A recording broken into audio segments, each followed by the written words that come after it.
See What I See, exclusive on Spotify. Download Anchor untuk bikin podcastmu gratis.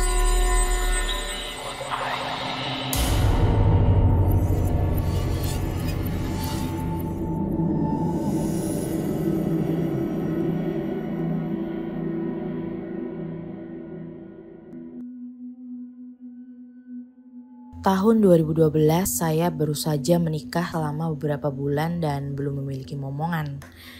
Lalu salah seorang kerabat dekat menawarkan kepada kami sebuah pekerjaan di perkebunan kelapa sawit yang jaraknya bisa dikatakan belasan kilometer dari rumah. Otomatis kami tidak bisa untuk pulang pergi dari perkebunan sawit ke rumah setiap hari. Bos pimpinan tempat kami bekerja menawarkan sebuah mes. Awalnya saya dan suami ragu, tapi mau tidak mau kami menerima tawaran itu karena memang benar-benar tidak memungkinkan untuk pulang pergi setiap hari. Saya sempat menolak awalnya karena ketika dilihat mes itu tak lebih dari sebuah bangunan yang benar-benar kotor, kusam, seperti sudah lama tidak diurus dan ditinggalkan. Kalau memang ragu, ya udah kita pulang aja ke rumah. Bercocok tanam sepertinya itu hal yang paling tepat untuk kita saat ini, kata suami saya.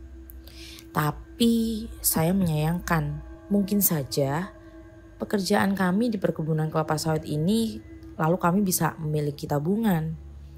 Jadi ketika satu sama lain saling menguatkan tekad, saya dan suami meneruskan untuk bekerja di perkebunan kelapa sawit itu.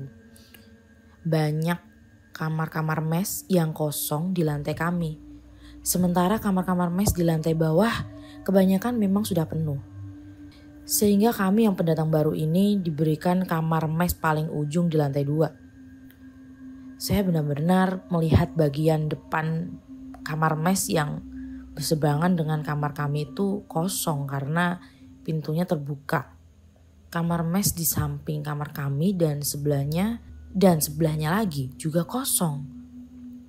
Saya sempat ketakutan dan menelan ludah, tapi suami saya mengatakan kerja di perkebunan kelapa sawit kan hanya dari pagi hingga sore saja, sehingga satu sama lain dari kami tidak akan terpisah di malam hari atau sore hari.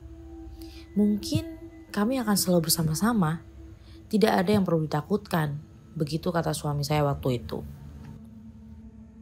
Malam pertama kami di sana adalah malam yang benar-benar berat karena gangguan-gangguan mulai kerap datang. Karena tadi siang yakin betul bahwa tidak ada orang sama sekali di lantai 2, kecuali saya dan suami saya. Saya sempat terkejut ketika mendengar beberapa aktivitas yang berasal dari kamar mes sebelah. "Dengar gak ada yang sedang mandi di kamar mandi sebelah?" bisik saya waktu itu. Saat itu kami baru saja beres-beres, habis bersih-bersih dan bersiap untuk sholat maghrib. Suami saya hanya tersenyum, tak mengiyakan ataupun menjawab. Mungkin jika dibahas lebih lanjut, saya akan menjadi lebih ketakutan. "Sudah, yuk sebentar lagi maghrib, kita siap-siap aja," ucap suami saya waktu itu. Ketika sedang sholat, bisa dikatakan saya tidak khusyuk karena masih terdengar aktivitas di kamar mes sebelah. Setelahnya suami saya mengajak saya untuk mengaji beberapa ayat dan bunyi aktivitas itu sempat redam sejenak. Saya merasa lega, namun sepertinya suami masih menangkap kegelisahan saya dan waktu itu dia berkata, "Mungkin hanya belum terbiasa, wajar aja. Kita kan baru 1 malam di sini," kata suami saya. Saya pun membenarkan pendapat suami. Lalu suami mengajak untuk duduk-duduk di depan teras sambil memandangi langit yang memang sudah gelap. Tak banyak perumahan yang ada di sana. Jaraknya juga bisa dibilang terlalu jauh. Dan suasananya benar-benar asri. Jadi mes ini tuh ada 2 lantai berbentuk memanjang. Sementara beberapa meter di depan kami ada base lainnya dan juga 2 lantai. Suami mohon izin untuk ke dalam membawakan sedikit camilan yang kami bawa dari rumah dan membuat minuman. Baru beberapa menit tiba-tiba ada sebuah suara seorang wanita yang memanggil saya sambil melambaikan tangan. "Hei, hei," katanya. Saya balas melambaikan tangan lalu tersenyum. Rasanya sangat senang. Tapi ketika teringat salah seorang pegawai perkebunan sawit mengatakan bahwa di lantai 2 mes ini dan mes di sana tidak ada orang, saya sempat ketakutan. Namun lalu saya berpikir mungkin wanita yang memanggil saya dan melambaikan tangan itu baru tiba seperti kami.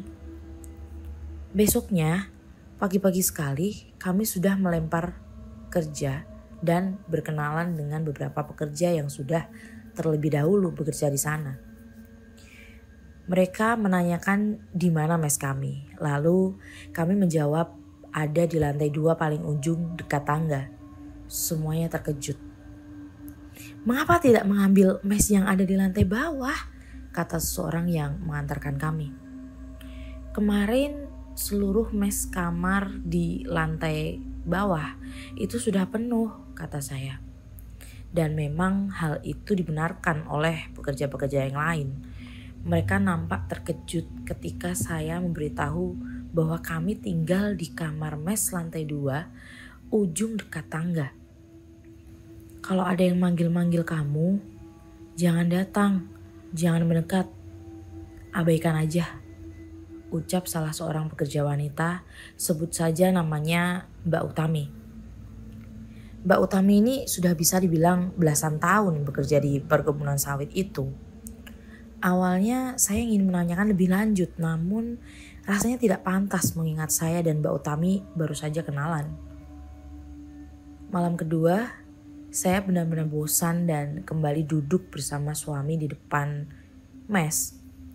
Lagi-lagi, seorang wanita yang menghuni kamar mes di seberang kamar itu nampak memanggil dan melambaikan tangan.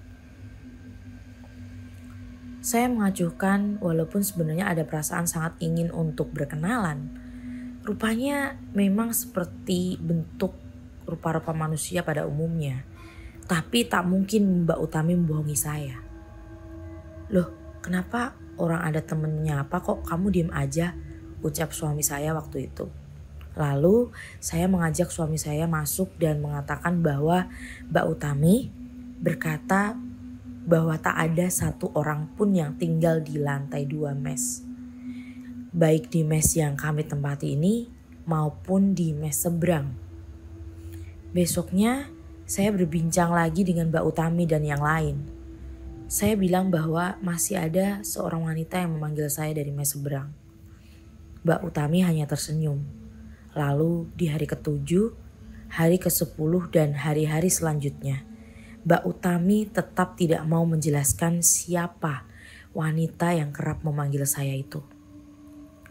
Lalu setelah agak lama saya bekerja berpindah dari satu titik ke titik yang lain di perkebunan kelapa sawit itu, saya bertemu orang-orang lain lagi dan Mbak Utami sudah jarang saya temui. Saya menanyakan hal yang sama kepada mereka. Siapakah wanita yang kerap memanggil saya itu? Apakah benar itu manusia atau sesuatu yang lainnya? Namun jawaban mereka selalu sama. Mereka bungkam dan tak memberikan keterangan apa-apa. Lalu suara sapaan itu kembali terdengar di telinga saya. Saya saat itu bisa dikatakan sendiri dan sangat jauh dari teman-teman saya. Ketika saya sedang berada pada sebuah truk yang kosong karena sopirnya sedang makan siang, terdengar suara seorang wanita yang memanggil. "Hei, hei, sini." Suaranya sangat persis dengan suara seorang wanita yang kerap memanggil saya dari seberang mes. Saya mengikuti langkahnya. Rasa penasaran dan takut muncul di saat yang bersamaan. Namun rasa penasaran saya lebih besar. Saya tersenyum senang saat melihat wanita yang mengenakan pakaian berwarna sedikit kusam itu benar-benar terlihat menapak di atas tanah. "Hei, hei, sini." Entah kenapa mata saya seperti terhipnotis. Padahal lama-kelamaan saya semakin jauh berjalan dan meninggalkan titik tempat biasa saya memanen sawit. Hingga semua terasa hening dan hanya suara tawa yang memekakkan telinga saja yang terdengar. Wanita itu menghilang, saya sendirian. Tapi suara panggilannya masih terdengar. "Hei, sini!" Tawanya melengking di senja yang semakin beranjak menuju malam. Suami saya dan beberapa orang temannya memanggil, "Kamu ngapain di sini?" "Itu ada yang ngajakin," jawab saya seadanya. "Lain kali jangan jauh-jauh dari rombongan." Suara panggilan itu menjadi teror bagi saya dan suami setiap malam. Entah mengapa, hanya kami saja yang ditampaki. Dan saya makin kerap bermimpi tentang seorang perempuan berpakaian lusuh yang terus-menerus memanggil saya. Puncaknya 1 bulan bekerja di sana. Wanita itu tak segan menunjukkan wujudnya di atas langit-langit kamar mes. "Hei, sini!" ucapnya dengan mata yang semakin membesar. Saya mengajak suami saya untuk berhenti saja. Untungnya beliau paham. Saya merasa lega karena akhirnya pulang ke rumah dan mencari rezeki dengan jalan yang lain. Apalagi saat itu setelah saya mengandung, saya pasti juga tidak akan prima lagi. Alhamdulillah rezeki datang dari mana saja selama mau berusaha. Dan untuk wanita yang saya tidak pernah tahu itu siapa, saya masih kerap mengirimkan doa. Kamu punya pengalaman horor? Kirim ceritamu ke podcast.ceritahoror@gmail.com.